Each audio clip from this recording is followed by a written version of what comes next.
Hello dear students, मैं आज आप लोगों के लिए एक नए टॉपिक के साथ हाजिर हुआ हूँ। लास्ट क्लास में हमारा डिस्कशन जो है वो था electric field due to a dipole on its axial line के किसी पॉइंट के लिए। और जब हमने डाइपोल शुरू किया था तो मैंने आपको बताया था कि एक्सियल लाइन वाला पॉइंट जो है वो कहाँ होता है और बाइसेक्टिंग परपेंडिकुलर पॉइंट कहाँ होता है, दैट मीन्स इक्वेटोरियल पॉइंट कहाँ होता है। तो आज हम जो बात करने जा रहे हैं, जिस टॉपिक के बारे में आज अपना डिस्कशन चलने वाला है, वो टॉपिक है आपका electric field due to a equatorial line of a electric dipole. ये है हमारा आज का टॉपिक। तो सबसे पहले हमें ज़रूरत पड़ेगी एक इलेक्ट्रिक डाइपोल को बनाने की। उसके बाद में हम उसका एक इक्वेटोरियल लाइन बनाएंगे, दैट मीन्स परपेंडिकुलर बाइसेक्टर बनाएंगे और उस पे एक पॉइंट लेंगे और उस पॉइंट के ऊपर इलेक्ट्रिक फील्ड की जो इंटेंसिटी है उसको फाइंड करेंगे। चलिए शुरुआत करते हैं एक अच्छे से टॉपिक की, जो कि बोर्ड एग्जाम्स और कॉम्पिटिटिव एग्जाम्स दोनों के लिए काफ़ी इम्पोर्टेंस रखता है। चलिए शुरुआत करते हैं। सबसे पहले हमने क्या किया, सबसे पहले हमने अज्यूम किया कि हमारे पास में कोई दो पॉइंट हैं। ये लीजिए, एक पॉइंट ये है आपका और दूसरा पॉइंट ये है आपका, ठीक है। इस पॉइंट को हमने ए ले लिया और इस पॉइंट को हमने बी ले लिया और इन दोनों पॉइंट्स के लिए हमने एक लाइन को ज्वाइन करवा दिया। इस तरीके से लाइन ज्वाइन करवा दिया। इस पे हमने माइनस क्यू चार्ज, इस पे हमने माइनस क्यू चार्ज को रख दिया है और इस पे हमने प्लस क्यू चार्ज को रख दिया है। इस तरीके से दो चार्ज हमने यहाँ पे रख दिए हैं। तो बनने वाला जो सिस्टम है वो डाइपोल बन चुका है, आपका इलेक्ट्रिक डाइपोल, ठीक है। अब देखिए हमने क्या किया, इलेक्ट्रिक डाइपोल का सेंटर निकाला। इलेक्ट्रिक डाइपोल का सेंटर कैसे निकालेंगे? इलेक्ट्रिक डाइपोल का सेंटर लास्ट क्लास में भी मैंने आपको बताया था कि ये जो ए और बी पॉइंट हमने लिए हैं, इन दोनों ए और बी पॉइंट्स के बीच की जो डिस्टेंस है उसको हमने मेजर किया। कितना? 2a। कितना लेते हैं? 2a। तो इलेक्ट्रिक डाइपोल का जो सेंटर निकालेंगे उसके लिए जो डिस्टेंस हो जाएगी, सपोज कीजिए कि यहाँ से हो गई है आपकी, ये डिस्टेंस है आपकी a और फिर यहाँ से ये डिस्टेंस भी है आपकी a। इस तरीके से हमने इसकी सेंटर को अज्यूम कर लिया है। ये इसका सेंटर है और इसको हमने O मान लिया, ऐसे O मान लिया, ठीक है। O पॉइंट इसको डिनोट कर दिया। टोटल डिस्टेंस जो है उसकी वो होती है 2a। हमने इसको अज्यूम किया था। 2l भी ले सकते हैं, 2x भी ले सकते हैं, d भी ले सकते हैं, 2d भी ले सकते हैं, सिंपल d भी ले सकते हैं। उसमें ये d/2 और d/2 हो जाएगा, तो थोड़ी कैलकुलेशन जो है वो कॉम्प्लेक्स हो जाएगी, इसलिए हमने इसको इस तरीके से अज्यूम किया है। अब हमें क्या करना है, अब हमें एक इक्वेटोरियल लाइन बनानी है, परपेंडिकुलर बाइसेक्टर बनाना है। तो ये हमने एक परपेंडिकुलर बाइसेक्टर बनाया इसका, ये लीजिए इस तरीके से परपेंडिकुलर बाइसेक्टर हमने बनाया, जिसका ये एंगल भी कितना है 90 डिग्री और ये एंगल भी कितना है 90 डिग्री, दोनों साइड से। तो ये परपेंडिकुलर बाइसेक्टर बन गया है आपका। यहाँ पे इस पॉइंट को हमने P अज्यूम कर लिया। कितना अज्यूम कर लिया? P, ठीक है। और अब हम इस P पॉइंट के ऊपर इस इलेक्ट्रिक डाइपोल की वजह से बनने वाली जो इलेक्ट्रिक फील्ड इंटेंसिटी है उसको हमें फाइंड करना है। मे भी हो सकता है आपका ये पॉइंट इस साइड में भी हो, नीचे की साइड में, कोई फर्क नहीं पड़ेगा उससे। एक बात बताता हूं मैं आपको, ये हमारे पास 2D डायग्राम है। 2D डायग्राम में हमें दिखाई दे रहा है कि ये वाली लाइन ये यहीं हो सकती है, ऐसा नहीं है। सपोज कीजिए कि हमारे पास में ये कोई डाइपोल है, इस तरीके से ये कोई डाइपोल है, ये इसका माइनस क्यू चार्ज है, ये इसका प्लस क्यू चार्ज है, और जहां से मैंने इसको पकड़ रखा है ये वाला उसका सेंटर है। तो इसका जो बाइसेक्टर परपेंडिकुलर जो है वो यहाँ भी हो सकता है, वो यहाँ भी हो सकता है, वो ऐसे भी हो सकता है, वो मेरी तरफ भी हो सकता है, वो ऐसे भी हो सकता है, नीचे की साइड में, मतलब चारों साइड में हो सकता है। उसको हम बाइसेक्टर परपेंडिकुलर बोलेंगे, इक्वेटोरियल लाइन बोलेंगे। तो वो किसी भी डायरेक्शन में हो सकता है इसके चारों तरफ, दैट मीन्स इन्फिनिटी हो सकती है, इन्फिनिटी लाइन्स हम यहाँ पे ले सकते हैं, ठीक है। लेकिन यहाँ पे 2D डायग्राम है इसलिए हमने इसको ऐसा डिनोट किया है।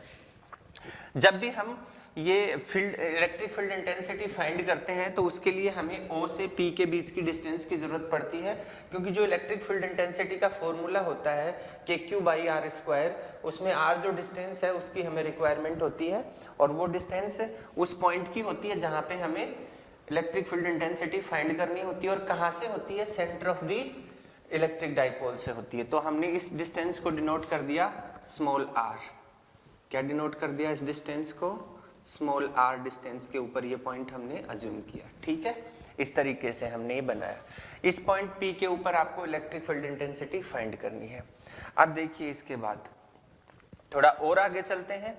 आगे चलेंगे तो ये जो पॉजिटिव क्यू चार्ज है, इस पॉजिटिव क्यू चार्ज की वजह से इस पॉइंट P के ऊपर बनने वाली इलेक्ट्रिक फील्ड इंटेंसिटी और इस नेगेटिव क्यू चार्ज की वजह से बनने वाली इलेक्ट्रिक फील्ड इंटेंसिटी, तो दोनों चार्जेस की वजह से बनने वाली जो इलेक्ट्रिक फील्ड इंटेंसिटी होगी उसको हम एक साथ रिप्रेजेंट करेंगे, उसका सम करेंगे, तब हमें जाके मिलेगी net electric field intensity at point P। तो उसके लिए हमें क्या करना पड़ेगा? दोनों चार्जेस के बीच और उस पॉइंट के बीच की डिस्टेंस को शो करना पड़ेगा जहां पे हमें इलेक्ट्रिक फील्ड इंटेंसिटी फाइंड करनी है। तो इस P पॉइंट को और इस A पॉइंट को हमने मिला दिया ऐसे, और इनके बीच की डिस्टेंस को हमने शो करना है यहाँ पे। अब इस वाले पॉइंट को और इस वाले पॉइंट को भी हमने यहाँ से ज्वाइन करवा दिया है ऐसे, ये ज्वाइन हो गया है। ठीक है, एक मिनट, थोड़ा सा टेढ़ा हो गया है, इसको सीधा कर देते हैं। ये ज्वाइन करवा दिया हमने यहाँ पे, ये लीजिए इस तरीके से ये पॉइंट बन गया आपका। ठीक है, अब हमें क्या करना है? इन दोनों के बीच की डिस्टेंस मेजर करनी है। उसके लिए हमने अज्यूम किया कि ये जो एंगल है ये भी थीटा बनता है इस केस में, और इधर से ये जो एंगल है ये भी थीटा बनता है। तो हमें साफ नजर आ रहा है कि हमारे पास एक आइसोस्केल्स ट्राइंगल बना हुआ है। यहाँ पे क्या बन गया है? एक आइसोस्केल्स ट्राइंगल बन गया है, और इस आइसोस्केल्स ट्राइंगल के अकॉर्डिंग हम कैलकुलेशन यहाँ पे कर सकते हैं। अब देखिए, ये आपका पॉजिटिव चार्ज है, इस पॉजिटिव चार्ज की वजह से बनने वाली इलेक्ट्रिक फील्ड जो है उसकी direction away from the charge होगी। क्या होगी? Away from the charge. तो उसके लिए हमने यहाँ पे डिनोट कर दिया, मान लीजिए इस तरीके से हमारे पास में ये इलेक्ट्रिक फील्ड इंटेंसिटी इस चार्ज की वजह से बन रही है, जिसको हमने बनाया E1 वेक्टर से शो कर दिया इसको। ठीक है, नेगेटिव चार्ज की वजह से बनने वाली इलेक्ट्रिक फील्ड इंटेंसिटी जो है वो टुवार्ड्स द चार्ज होगी।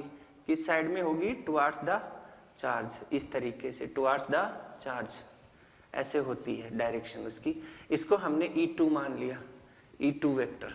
ठीक है, इस तरीके से दोनों चार्जेस की वजह से बनने वाली इलेक्ट्रिक फील्ड इंटेंसिटी को हमने यहाँ पे शो कर दिया है। अब हम कुछ कैलकुलेशंस करते हैं, और कैलकुलेशंस के लिए हमने एक स्टेटमेंट लिखा, पहले इस चार्ज के लिए और फिर इस चार्ज के लिए। तो वो स्टेटमेंट क्या होगा? देखिए यहाँ पे electric field intensity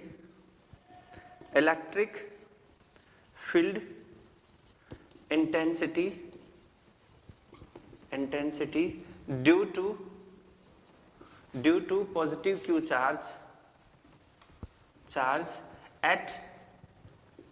at point P। ठीक है, P के ऊपर निकालना है। तो उसके लिए हमें एक चीज चाहिए, डिस्टेंस चाहिए हमें B2P। कौन सी डिस्टेंस चाहिए हमें?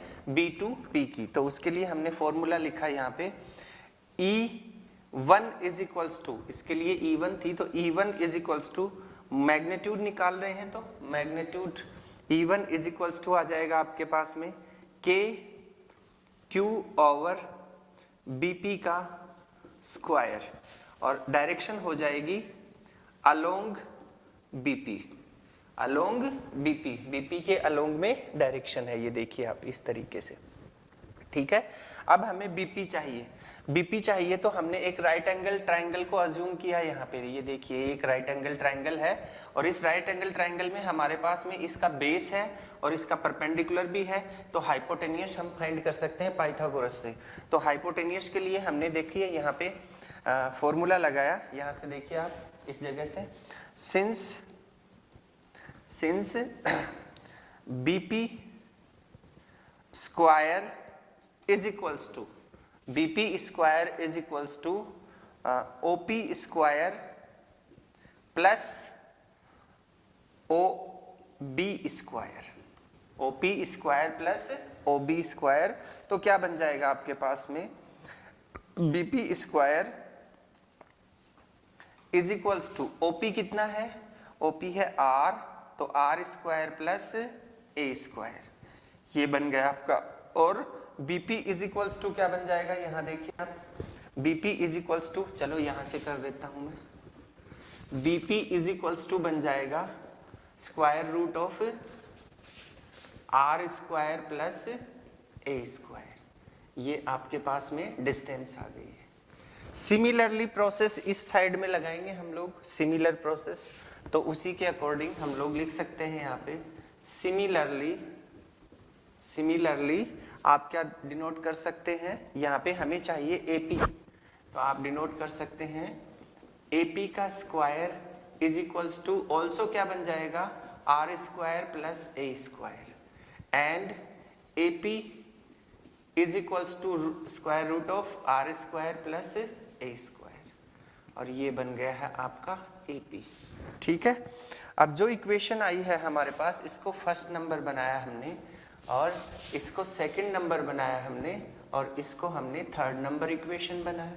ठीक है, अब फर्स्ट नंबर की जो इक्वेशन है इसमें बीपी स्क्वायर की वैल्यू सब्स्टिट्यूट कर देंगे, तो क्या बन जाएगा, now from equation first and second दोनों को यूज में लिया, तो क्या लिखेंगे आप, E1 vector mod is equals to के क्यू ओवर, अब वैल्यू डाल देंगे आर स्क्वायर प्लस ए स्क्वायर, ये आपके पास में इक्वेशन बन गई है फोर्थ वन।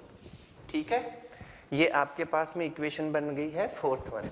अब देखिए यहाँ पे सिमिलरली, सिमिलरली आप अब नेगेटिव क्यू चार्ज की वजह से यहाँ पे फाइंड आउट करेंगे, तो क्या लिखेंगे, similarly electric field, electric field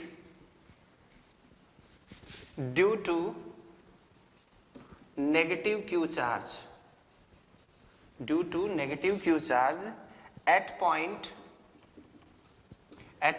P is, हमने लिखा E2 वेक्टर का magnitude K Q over are square plus A square, इसी तरीके से हमने इसको फाइंड कर लिया, इक्वेशन नंबर 5। अब आप लोगों को एक चीज का कंफ्यूजन हो रहा होगा कि ये नेगेटिव क्यू चार्ज है और ये पॉजिटिव क्यू चार्ज है, तो यहाँ नेगेटिव क्यों नहीं यूज लिया, यहाँ नेगेटिव इसलिए यूज नहीं लिया कि हम सिर्फ मैग्नीट्यूड निकाल रहे हैं इलेक्ट्रिक फील्ड इंटेंसिटी का, due to negative charge and due to positive q charge, only we can find out the magnitude, सिर्फ मैग्नीट्यूड हम फाइंड कर रहे हैं यहाँ पे, उसकी डायरेक्शन से हमें कोई लेना देना नहीं है अभी तक यहाँ पर। तो ये हमारे पास दो इक्वेशंस बनी, और इन दोनों इक्वेशन से क्या कंक्लूजन निकलता है वो यहाँ पे शो करते हैं। देखिए, according to equation fourth and fifth, according to equation fourth and fifth, according to equation fourth and fifth, यहाँ तक आ गया आपका। दोनों इक्वेशंस को अगर देखा जाए तो इक्वेशन फोर्थ और इक्वेशन फिफ्थ से जो मैग्नीट्यूड आ रहा है E1 वेक्टर का और E2 वेक्टर का, वो सिमिलर है, तो उस केस में हम क्या लिख सकते हैं, show that E1 vector is equals to E2 vector, both are similar, और इसको हमने मान लिया, मतलब कोई दिक्कत नहीं है, मानने की भी दिक्कत नहीं है, आप यहाँ पे वैल्यू डाल सकते हैं, इज इक्वल्स टू के Q over are square plus A square, ये वैल्यू आ रही है आपकी। ठीक है, इसको हमने शो कर दिया है, इक्वेशन नंबर आपकी बन गई है 5, तो ये बन गई है आपकी 6 नंबर। ठीक है, इस तरीके से हम इसको डिनोट कर सकते हैं। अब क्या करना है, देखिए ये दोनों जो हैं, ध्यान से देखिएगा आप, ये दोनों से सिमिलर वैल्यू आ रही है, और उस सिमिलर वैल्यू से हमारे पास में ये वैल्यू फाइंड आउट हो रही है, तो नेट इलेक्ट्रिक फील्ड निकालेंगे, तो इनकी डायरेक्शन को अगर हम कंसीडर करेंगे तो इससे हमें नेट इलेक्ट्रिक फील्ड नहीं मिलेगी, क्योंकि इसकी डायरेक्शन ये है और इसकी डायरेक्शन ये है। ठीक है, तो उसके लिए हमें क्या करना पड़ेगा, उसके लिए हमें इसके हॉरिजॉन्टल और वर्टिकल कंपोनेंट में इसको डिवाइड करना पड़ेगा, किसको, E2 एंड E1 को। और E2 और E1 को हॉरिजॉन्टल और वर्टिकल कंपोनेंट में डिवाइड करने के लिए देखिए ये मैंने बनाया यहाँ पे इसका वर्टिकल कंपोनेंट और ये मैंने बनाया इसका हॉरिजॉन्टल कंपोनेंट। और ये जो कंपोनेंट हमने बनाए इस कंपोनेंट के अकॉर्डिंग देखिए ये जो डायरेक्शन है ये आपकी P की डायरेक्शन होगी, नेगेटिव टू पॉजिटिव। यहाँ पे मैं आपको ये भी चीज बता रहा हूँ, आप थोड़ा समझिएगा उस चीज को। लास्ट क्लास में हमने ये डिस्कस किया था जब हमने इलेक्ट्रिक डाइपोल के बारे में स्टडी की थी, तब मैंने आपको बताया था कि इलेक्ट्रिक डाइपोल मोमेंट की जो डायरेक्शन होती है वो नेगेटिव टू पॉजिटिव होती है। तो यहाँ पर जो P होगा उसकी डायरेक्शन ये होगी, P की डायरेक्शन इस साइड में, और यहाँ पे इलेक्ट्रिक फील्ड की डायरेक्शन ये आ रही है और एक ये आ रही है। तो हम इसके कंपोनेंट बनाते हैं। तो ये जो कंपोनेंट बनाएंगे तो उसके लिए हमें एंगल की जरूरत पड़ेगी। तो अगर ये एंगल थीटा है तो ये एंगल भी थीटा होगा।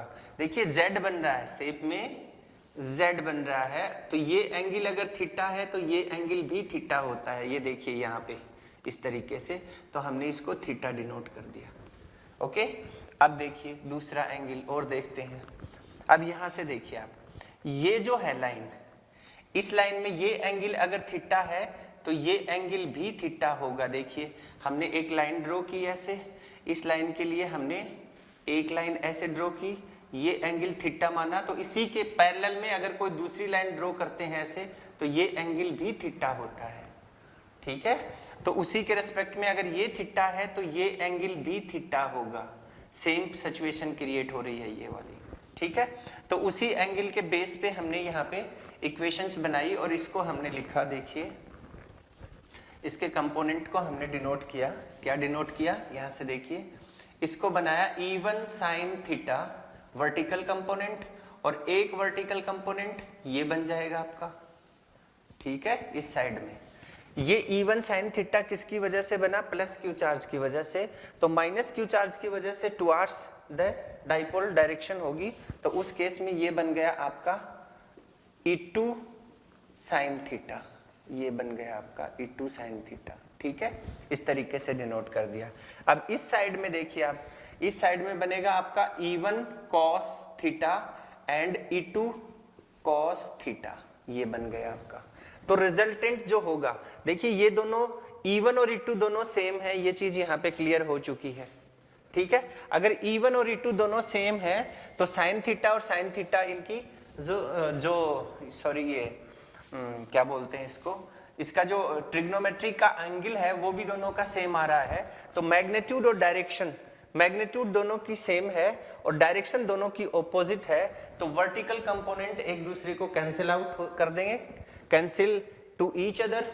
एंड ये जो हॉरिजॉन्टल कंपोनेंट है इनकी जो डायरेक्शन है वो सेम है और इनका जो मैग्नीट्यूड है वो भी सेम है। तो इन दोनों से हमें रिजल्टेंट मिलेगा जिसको हमने ई वेक्टर मान लिया। यहाँ पे हमें ई वेक्टर मिलेगा। अब हम इससे वैल्यू को सोल्व करते हैं। देखिए हमें इसको इरेज करना पड़ेगा, उसके बाद में आगे का सोल्व करते हैं। तो मैं यहाँ से इसको इरेज कर रहा हूँ। अब हम इसको इरेज करके आगे का सॉल्यूशन फाइंड आउट करते हैं।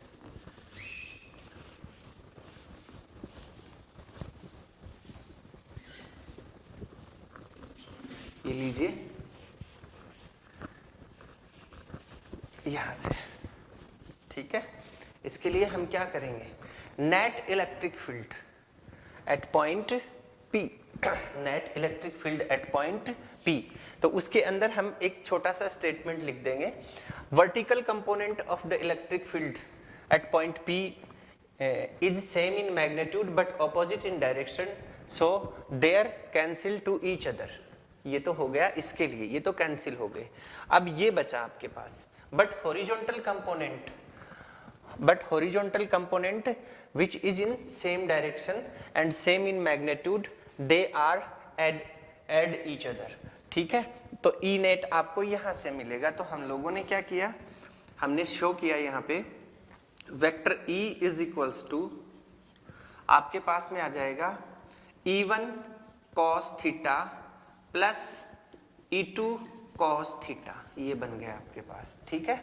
अब यहां से देखिए E1 and E2 both are क्या हैं, दोनों सिमिलर हैं, दोनों का मैग्नीट्यूड सेम आता है, ये चीज अपन वहां पे क्लियर कर चुके हैं। तो आप यहाँ पे लिखेंगे since E1 is equals to E2 is equals to E dash मान लिया। क्या मान लिया? E dash. तो हमने यहाँ पे इसको दिखा दिया। तो क्या लिख देंगे आप? E vector is equals to,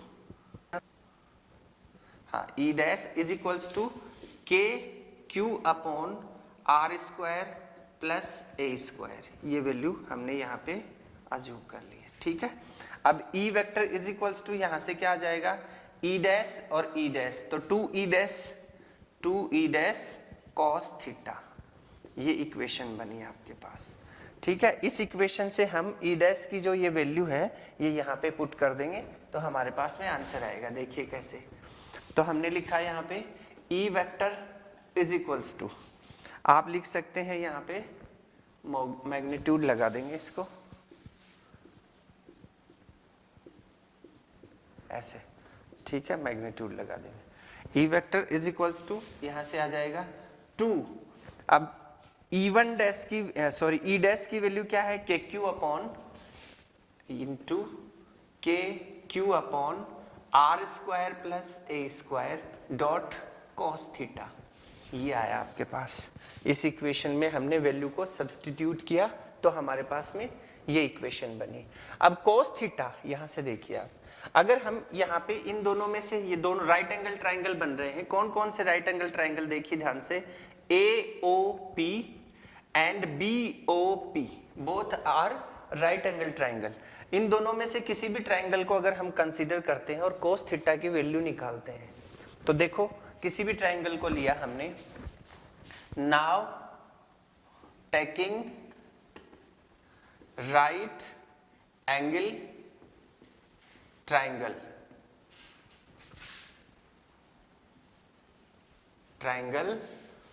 कौन सा ले लिया हमने? AOP ले लिया, सपोज कीजिए आप, ठीक है, ये ले लिया हमने। और इससे हमने लिखा है यहाँ पे therefore cos theta is equals to, क्या होता है cos theta is equals to? याद कीजिए, cos theta is equals to होता है बेस अपॉन हाइपोटेन्यूस। क्या लिख देंगे यहाँ पे बेस क्या है आपका? OA upon AP, OA upon AP। इस तरीके से हम इसको डिनोट कर सकते हैं। OA की वैल्यू कितनी है? A, और AP की वैल्यू कितनी है? हमने फाइंड आउट की थी। यहाँ से देखिए, AP की वैल्यू है आपके पास में आर स्क्वायर प्लस ए स्क्वायर, और यहाँ भी आ जाएगी आर स्क्वायर प्लस ए स्क्वायर, दोनों की। तो हमने यहाँ पे लिख दिया है इसको आर स्क्वायर प्लस ए स्क्वायर का रूट। ये भी रूट लगेगा यहाँ पे, ठीक है, रूट बन गया है क्योंकि AP स्क्वायर की वैल्यू आर स्क्वायर प्लस ए स्क्वायर आई, तो AP की value r square root r square plus ए स्क्वायर, ये बन गया है। अब इस वैल्यू को, ये जो इक्वेशन है ऊपर, इस वैल्यू में इस वैल्यू को इस इक्वेशन में सब्स्टिट्यूट करेंगे तो क्या बनेगा? So that vector E is equals to 2 into के Q over are square plus A square dot A upon are square plus A square square root में इसको लगा दिया। अब इसको एक साथ कर देते हैं हम लोग। Then vector E is equals to आपके पास में आ जाएगा 2KQA, सॉरी इसको ऐसे लिख देता हूं मैं,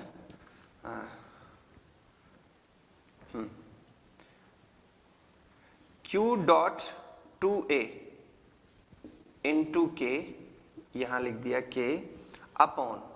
अब देखिए ये वाली सिचुएशन, सपोज कीजिए कि हम एक सिचुएशन लिखते हैं, देखना आप, जैसे मैं ऐसे लिख दूं y और रूट y, तो इसको कैसे डिनोट कर सकते हैं आप? y रूट y को y to the power 1 and y to the power half, दोनों का बेस सेम है तो कैसे डिनोट करेंगे? y 1 plus 1/2 is equals to y 3/2, ये बनेगा इसका। सिमिलर प्रोसेस इसमें लगाएंगे तो क्या बन जाएगा?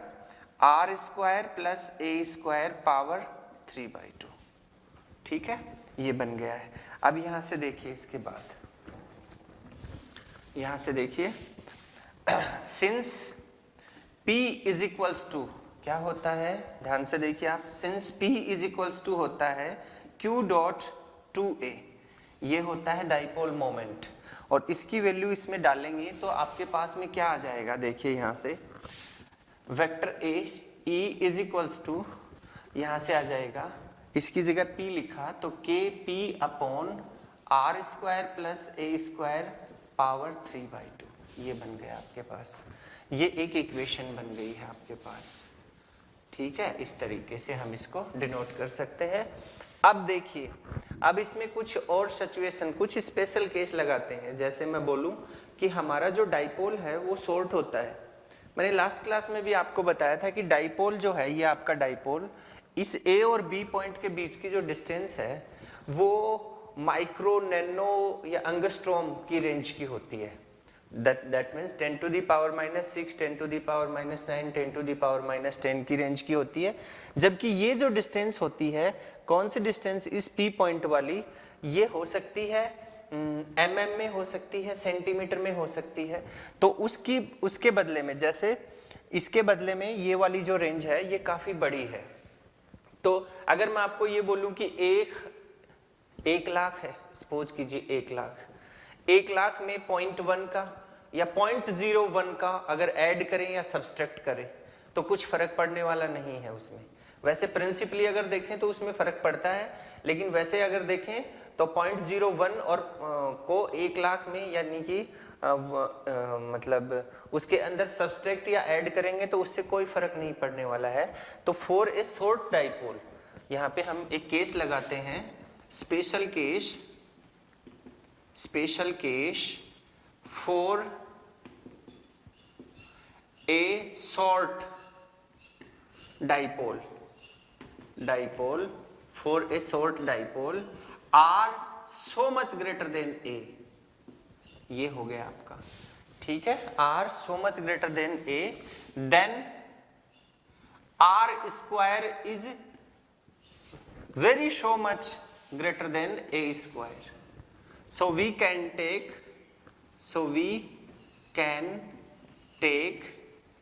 a square and its higher power of a, and higher power of a is negligible.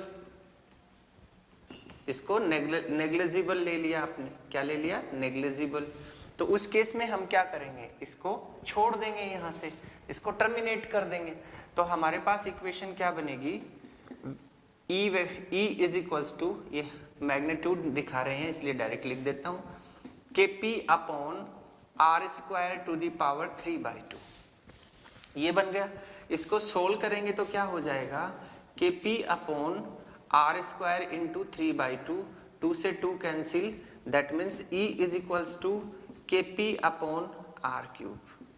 ये इक्वेशन, फाइनल इक्वेशन आपको मिली है यहाँ पे, ये वाली। ठीक है, अब देखते हैं, देखिए ये जो इक्वेशन है ये किसके लिए है, ये इक्वेटोरियल के लिए है। इक्वेटोरियल लिख देता हूँ मैं, एक मिनट, थोड़ा सा ऐसे लिख देते हैं, E equatorial is equals to KP upon R cube, ये मिला आपको। ठीक है, अब अगर इसको वेक्टर फॉर्म में आप दिखाएं, किस में दिखाएं, वेक्टर फॉर्म में, क्योंकि इलेक्ट्रिक फील्ड तो वेक्टर फॉर्म में होती है, उसके पास तो डायरेक्शन होती है, तो यहाँ पे भी हम उसकी वेक्टर फॉर्म को यूज में लेंगे। तो अगर वेक्टर फॉर्म में हम दिखाएं तो एक्सियल लाइन के पॉइंट के लिए अगर हमने निकाला था इसकी वैल्यू, इलेक्ट्रिक फील्ड की वैल्यू, तो उस केस में हमने देखा था कि डाइपोल मोमेंट की डायरेक्शन और इलेक्ट्रिक फील्ड की डायरेक्शन सेम थी, दोनों की डायरेक्शन सेम थी। ठीक है, थोड़ा सा अगर फ्लैशबैक में जाएंगे तो आपको ध्यान में आ जाएगा कि उस केस में दोनों की डायरेक्शन सेम थी, और सेम थी तो उस केस में हमने उसको शो कर दिया था। और अब अगर मैं बात करूं आपके पास में इस केस की, तो इस केस में अगर हम देखें तो ध्यान से देखिए आप, ये है आपके नेट इलेक्ट्रिक फील्ड की डायरेक्शन, इस साइड में नजर आ रही है आपको, और डाइपोल मोमेंट की डायरेक्शन है आपके पास में ये वाली P की डायरेक्शन। तो दोनों की डायरेक्शन एक दूसरे के ऑपोजिट है। तो उस केस में हम क्या करेंगे, यहाँ पे देखो, उस केस में वेक्टर फॉर्म के लिए हम लोग लिख देंगे वेक्टर फॉर्म में क्या आ जाएगा आपका E equatorial is equals to minus KP upon R cube, और ये वेक्टर लगा दिया और P पे भी वेक्टर लगा दिया और ये बन गया है आपका यहाँ पे vector form of electric field intensity due to a dipole on its equatorial point. ठीक है, इस तरीके से हम इसको डिनोट कर सकते हैं। ये हो गया। अब यहाँ पे K की वैल्यू क्या होती है, यहाँ पे K की वैल्यू होती है 1/4 पाई एप्सिलॉन नॉट। क्या लिख सकते हैं आप K की वैल्यू, थोड़ा सा और इसको सोल्व करते हैं। देखो K की वैल्यू आप क्या लिख सकते हैं यहाँ पे 1/4 पाई एप्सिलॉन नॉट। ये देखिए, इसी इक्वेशन को अगर मैं डिनोट करूं तो आपके पास में बन जाएगा E इज इक्वल्स टू, यहाँ से देखिए वेक्टर लगा दिया और ये इक्विटोरियल हो गया EQUI इज इक्वल्स टू बन जाएगा आपके पास में -1/4 पाई एप्सिलॉन नॉट। इसका मतलब क्या है, डाइपोल कहाँ पे है, फ्री स्पेस में, दैट मीन्स एयर में या वैक्यूम में है।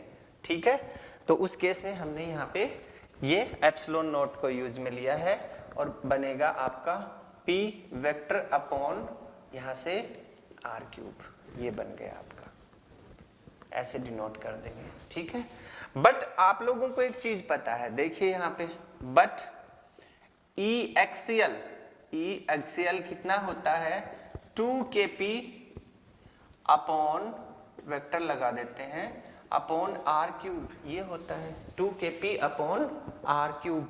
तो ये सिचुएशन होती है और ये है आपका इक्विटोरियल, ये है आपका इक्विटोरियल।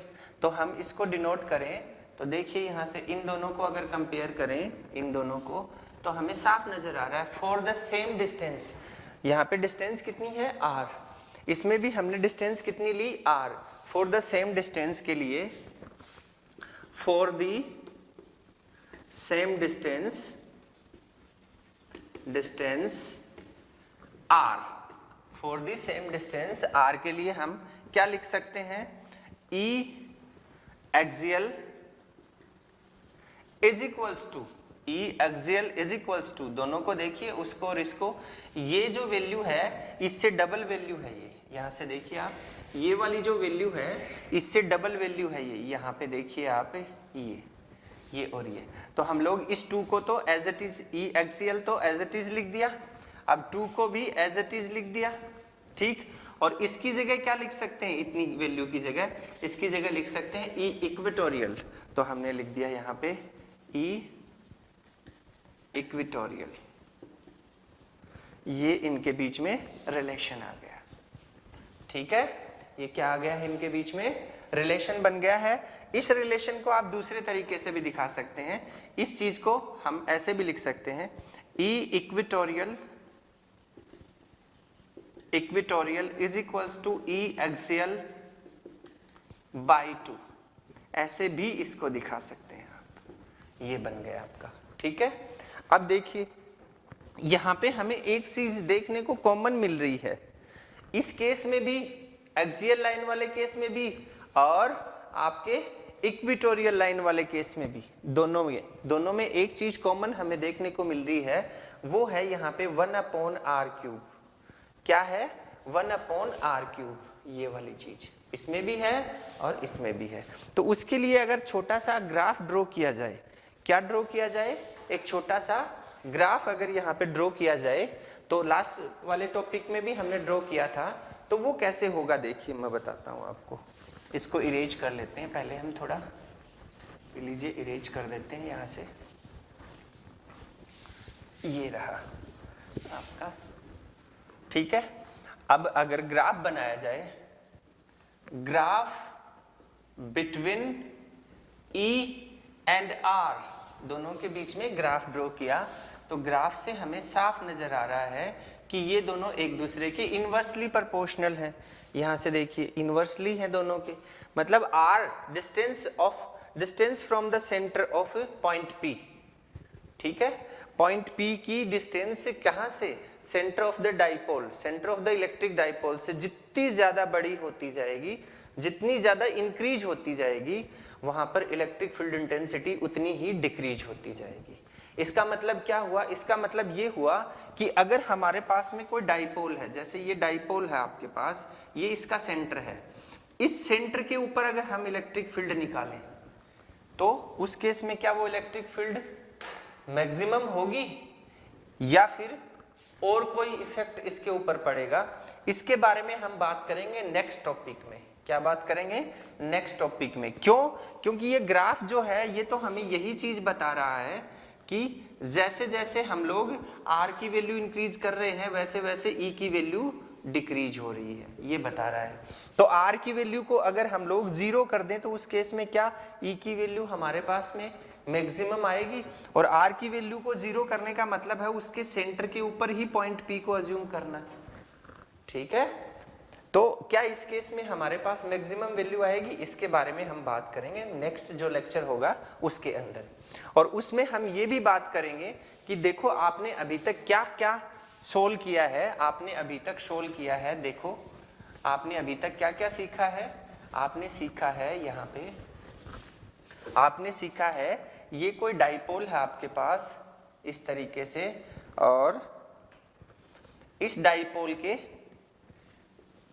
यहाँ पे पॉइंट हो या फिर यहाँ पे पॉइंट हो, मतलब इसकी एक्सियल लाइन पे कोई पॉइंट हो, वहां पे इलेक्ट्रिक फील्ड इंटेंसिटी क्या होगी, या फिर इसके परपेंडिकुलर बाइसेक्टर कोई पॉइंट हो, दैट मीन्स इक्वेटोरियल कोई पॉइंट हो, तो वहां पे इलेक्ट्रिक फील्ड इंटेंसिटी क्या होगी, ये आपने अभी तक पढ़ा। लेकिन अगर मैं आपको बोलूं कि हमारे पास इन दोनों में से कोई भी सिचुएशन ना हो, जैसे ये भी ना हो और ये भी ना हो, दोनों में से, और उस केस में -q + q, और उस केस में आपके पास में मान लीजिए यहाँ पे कोई पॉइंट है P, और इसकी हमें इस पॉइंट के ऊपर हमें इलेक्ट्रिक फील्ड इंटेंसिटी निकालनी है, तो आप बोलोगे ये तो गलत काम हो गया। गलत काम नहीं हुआ है, ये बहुत अच्छा काम हुआ है।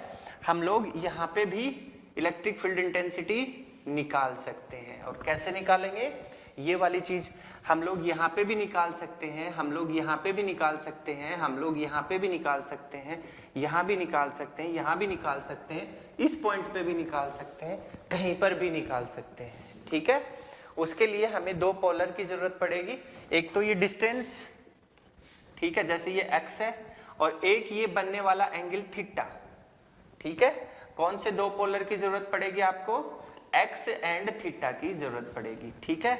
और ये जो एंगल है इसको हमें एंटी क्लॉकवाइज लेना है, ऐसे ऐसे ऐसे ऐसे ऐसे ऐसे ऐसे, मतलब पूरे ब्रह्मांड के लिए, पूरे यूनिवर्स के लिए निकाल सकते हैं हम लोग, चारों तरफ घूम सकते हैं ऐसे, इसकी आगे पीछे इसकी लेंथ को भी कम ज्यादा कर सकते हैं, इधर कर सकते हैं, इधर कर सकते हैं, यहाँ पे ऐसे लंबा कर दिया, यहाँ पे निकाल लिया, यहाँ पे निकाल लिया, कहीं पे भी, या फिर इसके एंगल को हमने चेंज करना है तो ऐसे घूमेगा ये एंगल, ऐसे। क्यों घूमेगा ऐसे, याद रखिएगा, उसका रीजन है। उसका रीजन क्या है, उसका रीजन है कि इसका जो डाइपोल मोमेंट है उसकी डायरेक्शन ये होगी, नेगेटिव टू पॉजिटिव, उसके हिसाब से ही हमें इसको ऐसे रोटेट करवाना है, ठीक है। इसके बारे में हम नेक्स्ट जो क्लास होगी अपनी उसमें हम डिस्कस करेंगे, और उस टॉपिक का नाम हम क्या रखेंगे, उस टॉपिक का नाम हम रखेंगे electric field due to any point of a electric dipole. किसी भी पॉइंट के ऊपर इलेक्ट्रिक फील्ड क्या होगी डाइपोल के लिए, ये हम फाइंड आउट करेंगे नेक्स्ट लेक्चर में। तो मैं उम्मीद करता हूं कि आपको ये टॉपिक समझ में आया होगा। ये हमारे बोर्ड एग्जाम्स के लिए इम्पोर्टेंट टॉपिक है। अप्रोक्सीमेटली काफ़ी बार, मतलब ये मान लीजिए कि एक बार एक्सियल लाइन के लिए पूछते हैं तो दूसरी बार इक्वेटोरियल लाइन के लिए पूछ लेते हैं, और कभी कभी मतलब मोस्टली ये जो अदर कोई पॉइंट है ना, इसके लिए शायद कभी कभार ही पूछा जाता है। ज़्यादातर ये कॉम्पिटिटिव एग्जाम्स में न्यूमेरिकल के लिए यूज होता है। ये वाला जो नेक्स्ट क्लास में जो हम करने वाले हैं डिस्कस, ये वाला पॉइंट, तो इसके बारे में हम नेक्स्ट क्लास में डिस्कस करेंगे। आज के लिए आप लोगों के लिए इतना ही, हम फिर एक नए टॉपिक के साथ मिलेंगे, और उम्मीद करता हूँ आप लोग मेरे जो लेक्चर्स हैं इनको सपोर्ट कर रहे हैं और अच्छे से आप पढ़ाई भी कर रहे हैं। Thank you, have a nice day everybody.